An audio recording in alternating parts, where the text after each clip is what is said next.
started out working in a lot of the local clubs in Jersey. Had a four-piece band, plus 3 singers, and we were doing a lot of bluesy type stuff, a lot of Joey D and the Starlighter type material. As it happens, I was working in a club one night in Jersey, and Joey D happened to be on the same bill with me.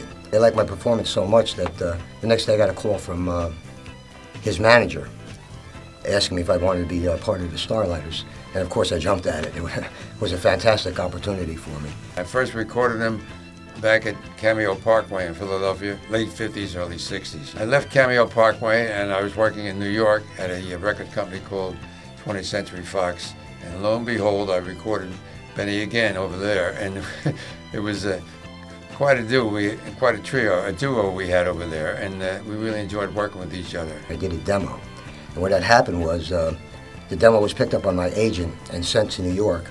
And somehow or other, Dave Apple really enjoyed my vocal on it, so he decided to record me. He came down to see me in New York City, as a matter of fact, at the Wagon Wheel. I was working on 45th Street. I had an 8-piece R&B band there, and Dave came down a couple times to see me. And from there, he came up with a couple of great songs for me to record. And that record was ultimately released on 20th Century Fox. It was called I Don't Know You Anymore. I met Benny in the early 70s. We were on the club circuit in New Jersey.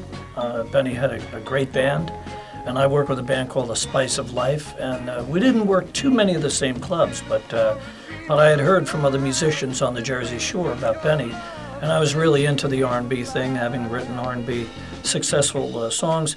And I was always looking for, record people, and I went to see Benny, and we just hit it off right away. And we tried several things, and I went around the labels and pitched and pitched and pitched. Finally, in 1974, we picked up a really good song called Mama's Side of the Bed from Ray DeRouge, who I had written a lot of songs with and recorded for a few labels with earlier. And Charlie Fash at Mercury loved the song and gave us a deal to cut 3 sides, gave us the budget. We went into Mercury Studios, cut Mama's Side of the Bed. We cut a song called She Was Good to Me, which was written by Mark Barkin. And I wrote a song called I've Always Had You as the 3rd side, which stayed in the can.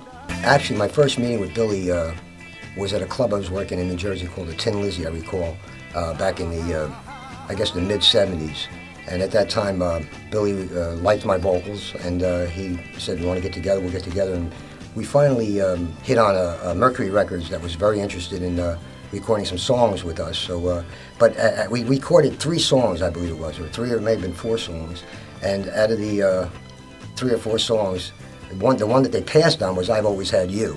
We actually had a record out with Mercury, but they didn't like I've Always Had You, so Billy ran that over to de-lite Records, and they liked it very much. And as it turns out, they put that out as a single, which turned out to be a really big R&B record for us. Now from there, that led into the album. Benny's relationship with de-lite Records is an interesting story because one of the songs we recorded for Mercury, after the first record didn't do too much, I tried to get Mercury to put it out because it was like a Motown-ish sound, and it had that a beat that was soon to become known as disco.